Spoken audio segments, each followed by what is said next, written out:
This is your News Source Evening Bulletin for today, Monday, the 4th day of October in the year 2021. I'm Gordon Mosley, thanking you for joining us, and here's what we're tracking tonight. The Brigdan Police Station operations have settled in at a temporary location in the St. Stanislaus College compound, following Saturday's devastating fire, which gutted more than 80% of the buildings in the station's compound. Commander of the Division Assistant Commissioner of Police Simon McBean today said despite the setback, the police force remains ready to serve the community. The inquiries is up and running, the traffic services is up and running. The CID is up and running, all right? So those are our patrols are out in full force. So all our services, they're up and running.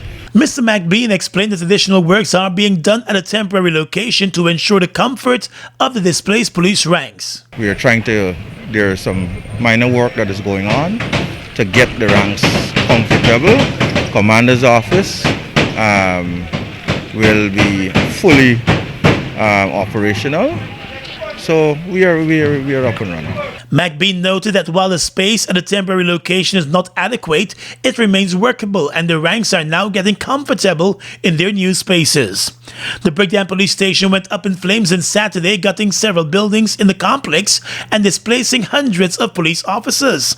The government has indicated that it will be moving swiftly to rebuild the station. The Guyana Fire Service has faced some criticism for its response to the fire, but the fire service has since indicated that it responded to the blaze with several fire tenders from multiple locations in and around the city. Meanwhile, with more questions being raised about the origin of the fire that gutted the police complex, the Guyana Police Force in a statement last night reiterated that based on a confession statement which it has recorded, the fire was started by an upset robbery suspect who was in the lockups. According to the police, the suspect, who has been identified as Clarence Green, confessed to setting a fire to a piece of mattress from inside the lockup and throwing it out of one of the vents of the lockup into a nearby department, where the police said it caught on to several pieces of paper and eventually the fire gutted the complex. The police also claimed that two other persons who were in the lockups at the time have also provided statements to back up the alleged confession. The Brigdan Police Lockups is located in the front of the complex. Initial reports by persons in the area who witnessed the fire in its early stages pointed to smoke first seen billowing from one of the back buildings in the same complex. The fire quickly spread to the other wooden buildings, flattening them. At the site of the fire, debris was being cleared out over the weekend by heavy-duty equipment. Today, the main suspect was taken back to the scene. He was seen in the company of police officers.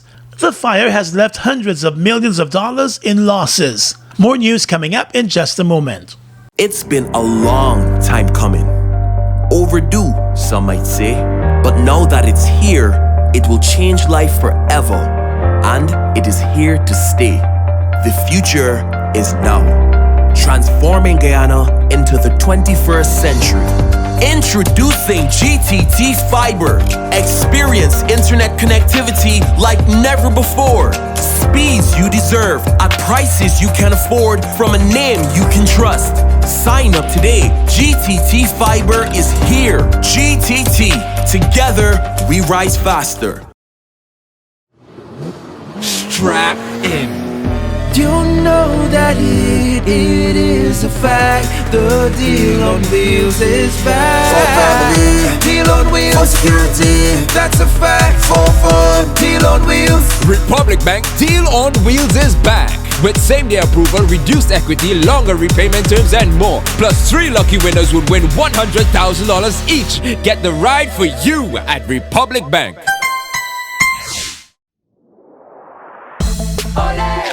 Turn up the whole place. This is not that have a smile on everyone's face. Ole, got the flavor lock. Ole's got it, yes, this is fun's favorite snack. Ole, turn up the flavor now. Ole, turn up the taste, that's good, so wow. Ole's got it anyhow. Ole, turn up the flavor now. Sunshine snacks, Ole, turn up the flavor. Give me one dembe for my whole family. Their bread is tasty. Them big, big, baked with With love and passion by our dedicated team of fine bakers, we give you Dembe. With the same great quality you're used to, we now have a slightly new look. Here in Land of Canaan, we are ready to give you even more. Don't wait until you're hungry. Reach for a slice of Dembe. Dembe, healthy, wholesome living. Mom, what are you doing with GPL on your list? Child, you forgot I have to pay GPL? You got time with GPL? I have to keep these lights on. The customers who think in that manner and refuse to honor their obligation to GPL are obviously not playing their part in ensuring quality service delivery. So, I will continue to pay my GPL bill on time, every time. I recognize the value of your point, Mom. You were right.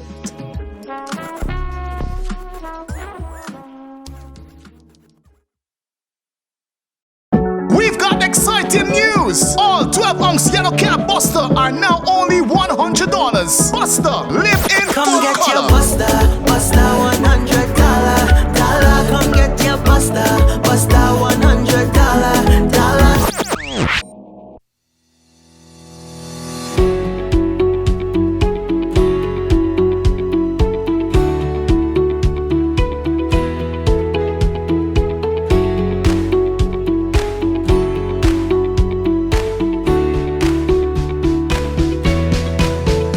Let GBTI make your dreams of owning a home a reality. Buy or build your home with us. Let us help you to completely outfit your home and make it move-in ready. Need to purchase land? We finance that too. Benefit from our 10% down payment and interest rates as low as 4.25%. Calculated on the reducing balance with up to 30 years to repay. Switch your mortgage to us and learn about benefiting from the equity in your home. Invest wisely. Apply online or call your branch to schedule an appointment. GBTI, we see Guyana through your eyes. President Irfanati visited the scene of that fire which leveled the Brigdan police station on Sunday. The president expressed his frustration with the Guyana Fire Service being unable to douse the blaze before it completely gutted the buildings in the police complex. He said the inefficiency of the fire service cannot be allowed to continue. We cannot continue as a country and as a people to not address these issues.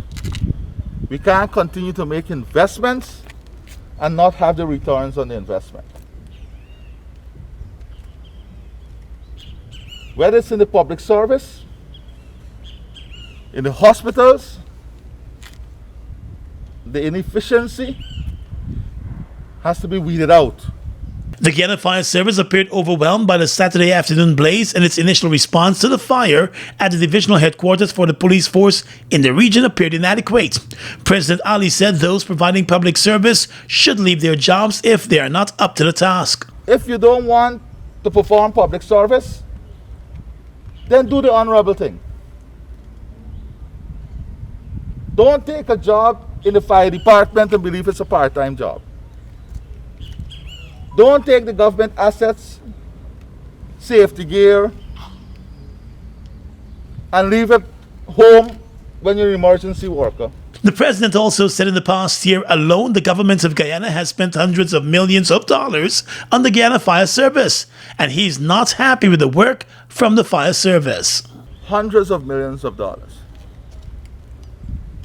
And to put it crudely, you can't respond to an event in your backyard.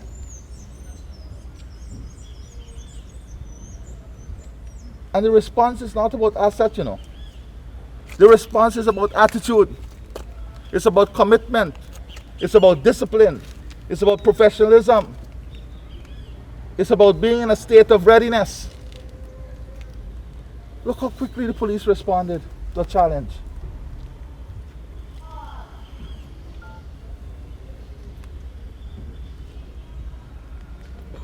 I'm publicly putting the fire service on warning. This cannot and will not be tolerated. Just recently, the Minister of Home Affairs, Robeson Ben, and the fire chief accompanied the fire service on an early morning show and tell on Robb Street.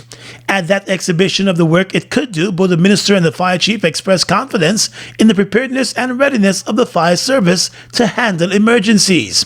When the fire struck on Saturday, the scene was chaotic as the firemen dashed into service and a large crowd gathered, and they found it difficult to source all the fire hydrants in the area. The fire ripped through the old wooden buildings in the police complex within an hour, leaving thick smoke and the mounting of ashes behind. The Breakdown Police Station was one of the oldest police stations in the country. It was built in the late 1800s. The two murder suspects who were shot dead by the police on Saturday evening were found with 2 firearms, according to the police. The 2 dead men, identified as Kwesi Jupiter, also known as Ding Docker, and David Smith, also known as Berlin, were being sought for the robbery and murder of 19-year-old electrician Joshua Denny, who was attacked and killed last Thursday. While the police force has not released details of the stakeout that led to the shooting death of the suspects, it was explained in a late-night statement on Saturday that a .32 Taurus pistol with 2 matching rounds and a .45 Colt pistol with 3 live rounds, along with 5 live 9mm rounds, were recovered by the police after the shooting.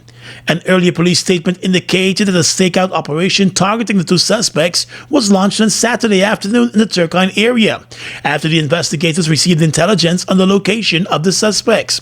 The 2 men were shot and killed along the University of Guyana access road. The 2 were identified as the suspects based on video surveillance of their getaway after the attack and shooting death of a young electrician in Festival City on Thursday morning as he was on his way to work. On Friday, the police moved into the Old Boys Town community to locate the suspects, but the men were already gone. However, the police force found the motorcycle, the face mask, a helmet, and the backpack at the Old Boys Town location where the men were staying. The seized items matched the ones identified in the surveillance video recording.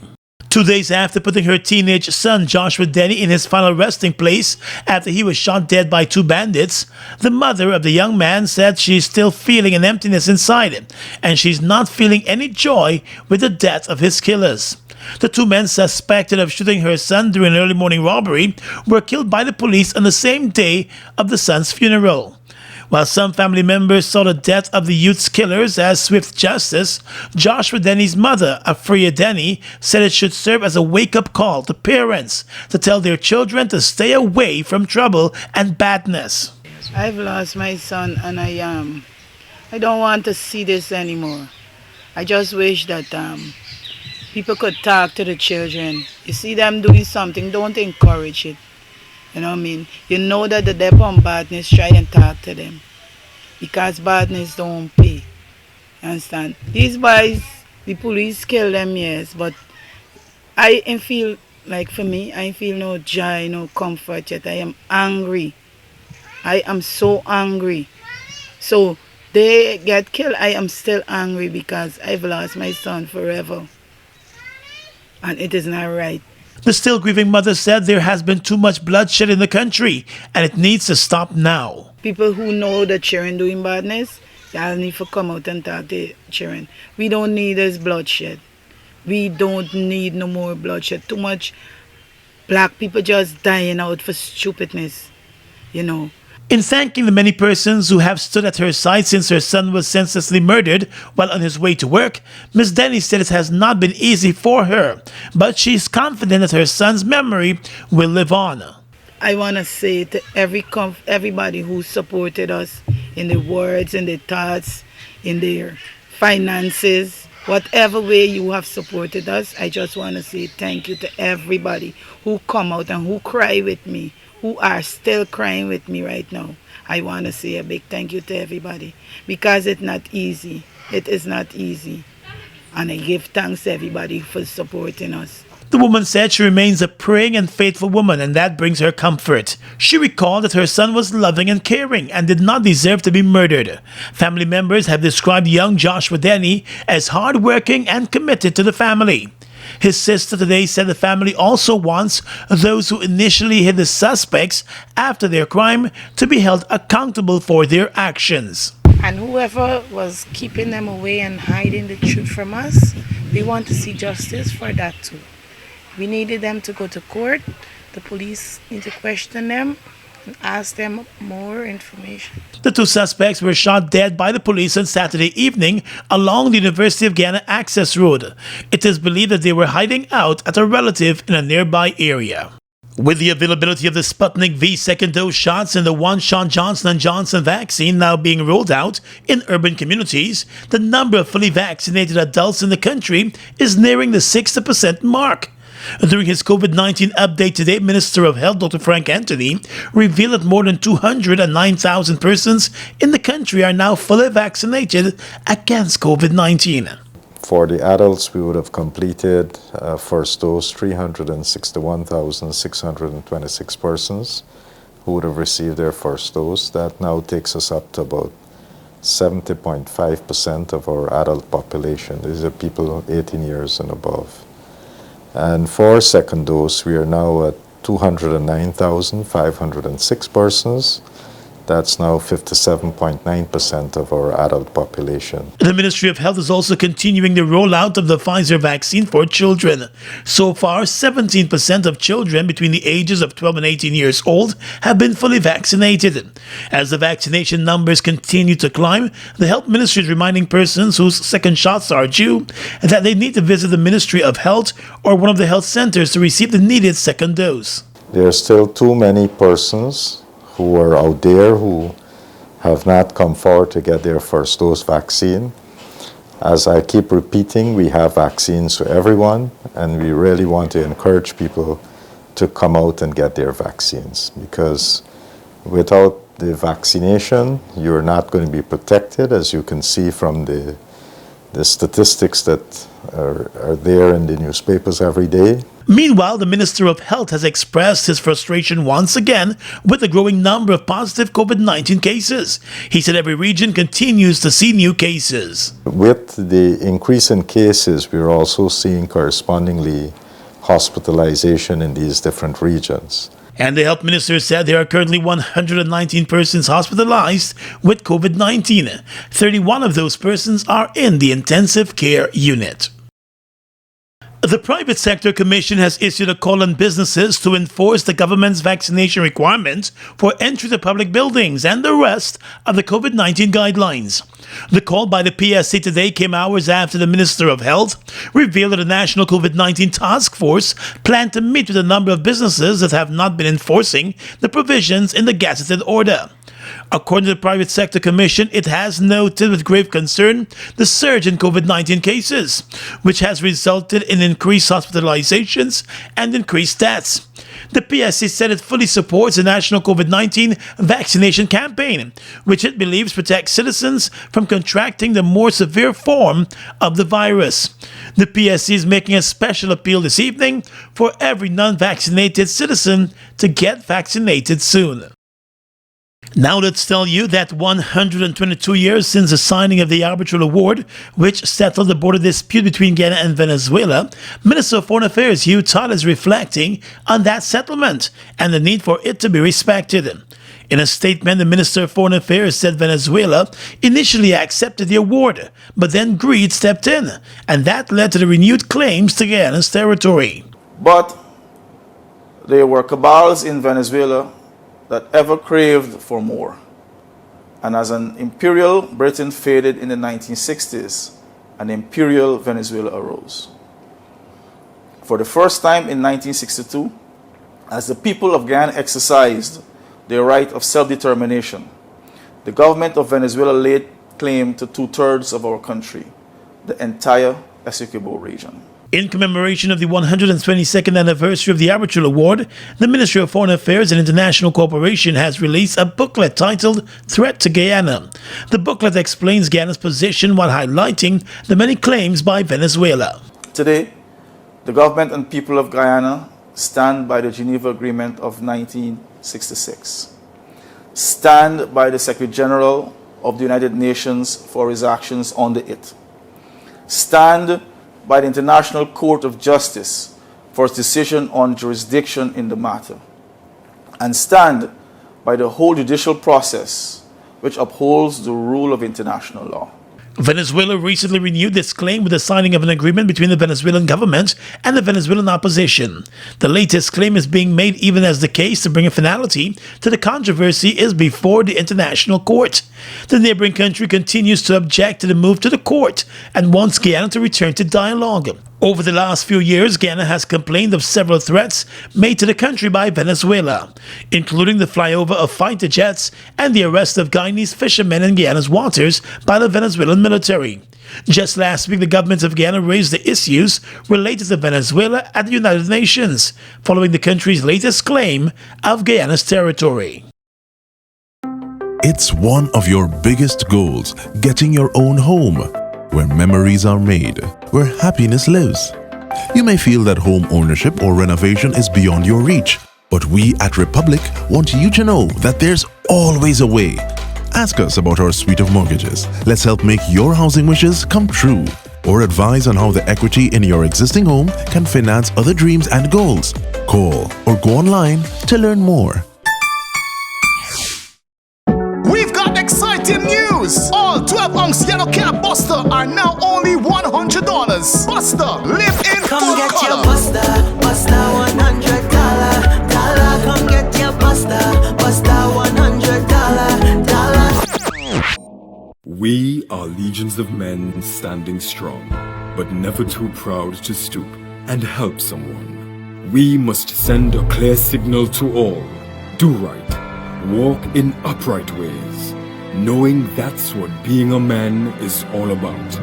And ever aware that things will only get worse when good men do nothing. Stand strong. Be the one to live right. It's been a long time coming. Overdue, some might say. But now that it's here, it will change life forever. And it is here to stay. The future is now, transforming Guyana into the 21st century.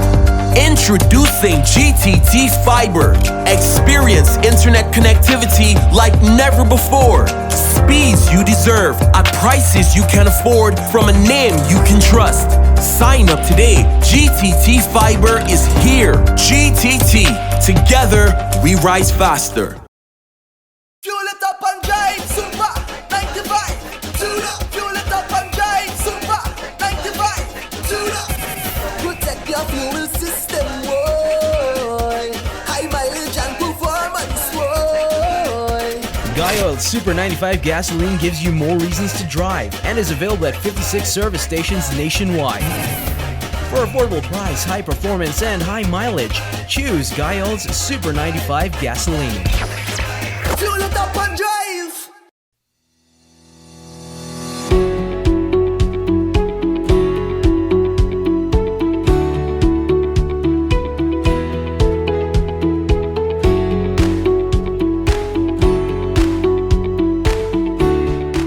Across the region, Barbadian Prime Minister Mia Mottley on Sunday insisted that moving to mandatory vaccinations would undermine the country's social capital, even as she stressed that government would redouble its efforts this week to coax more Barbadians to get vaccinated against COVID-19. 2 weeks after setting a target of 10,000 vaccinations per week, the government of Barbados has fallen short, with figures for last week showing that just 6,000 people received their first doses. The first week saw only 6,500 jabs delivered. The Barbados Today newspaper reports that Mottley told a news conference that the situation would be far worse had it not been for vaccinations, while suggesting that at least 1,500 vaccinations per day would be a step in the right direction. The Barbadian Prime Minister pointed out that while the COVID-19 dashboard shows the vaccination rate hovering around 39% of the overall population, the vaccination rate is well over half the proportion of those currently eligible for the vaccine. The Secretary General of the United Nations, Antonio Guterres, today warned that the recovery from the COVID-19 pandemic must be sustainable and inclusive. Addressing the 15th session of the United Nations Conference on Trade and Development in Barbados, Guterres warned that the pandemic is putting decades of development progress at risk, and he urged greater support for vulnerable nations as they tackle the challenges of debt distress, lack of investment, unfair trade, and the climate emergency. He supported a call for vaccine equity, adding that it is but the first step in a much longer race and that an uneven recovery is leaving much of the world behind. He said they need to turn that around with a bold, sustainable, and inclusive global recovery. He also said countries cannot build back from the pandemic if they are held down by debt, describing it as a dagger through the heart of the global recovery. Guterres told the meeting that his 4-point action plan for debt relief calls for the reallocation of unused SDRs to vulnerable countries, including middle-income nations, and for the G20 wealthy economies to extend their debt suspension initiative established in May last year into next year. And finally tonight, international news. Social media services Facebook, WhatsApp, and Instagram were hit by an outage lasting for several hours today. All three services are owned by Facebook and could not be accessed over the web or smartphone apps. Down Detector, which tracks outages, logged nearly 80,000 reports for WhatsApp and more than 50,000 for Facebook within the first few minutes. Data from the website suggests the outage is affecting user accounts across the world. Some people also reported problems using Facebook's virtual reality headset platform, Oculus. Facebook said they were made aware that people are having trouble accessing the apps and products, and they were working to get things back to normal as quickly as possible. No official reason for the problem was given. Online network experts speculated it may involve an error with DNS, or the domain name system for Facebook sites. DNS is often compared to an address book or phone book for the internet, pointing web browsers to the computer system which serves the website they are looking for. Previous issues with DNS led to widespread outages of several major sites earlier this year. And that's your News Source Evening Bulletin for tonight. I'm Gordon Mosley, reporting and encouraging you to stay safe.